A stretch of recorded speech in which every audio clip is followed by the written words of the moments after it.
just wrapping up on today, and Rob and I were just chatting, and we thought it would be interesting to kind of share it with you folks. So we had a pretty good day. It was it's summertime. The fish were pretty stacked at one depth zone, and it was happened to be on a pretty steep drop. So, you know, your location was critical. And we had to adjust a few different times to make sure, with the wind doing what it was doing, we could present in the right zone. And what we were discussing is we had some folks, friends of ours here, that had taken one of our courses, and so they were over in the spot. We kind of came over, and they had said, you know, we marked a couple fish, but we're not getting many. And so we kind of cruised through. We found where the fish were.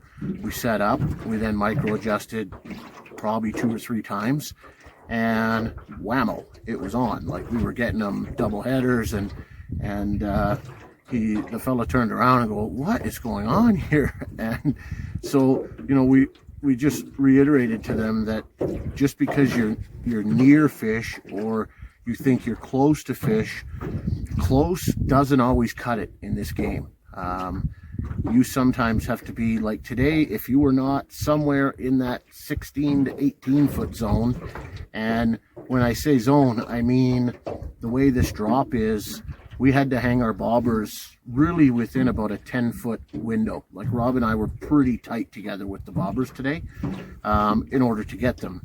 The other option, which I ended up doing later in the day, was just getting right on top of them and dangling. So I knew that I could see them on my finder, and I knew we were right on top of them. But just keep that in mind. Know that, you know, close doesn't really cut it sometimes. And while you think you're near water that's holding fish, in this area, 10 foot one way could mean you're in 26 or 27 feet, and 10 foot the other way could mean you're in 10 or 12 feet. So it makes a big difference to take your time, get set up, and know that you're presenting that fly in front of those fish.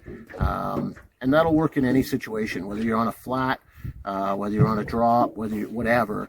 You know, make sure that you know that fly is in front of them. And if you're not getting them, just, you know, you don't always have to move far, but we've done it. We did it a couple times today where we pulled the anchors, we made sure we knew where those fish are, and we just reset up on them. And it made a big difference. We were smacking them pretty good.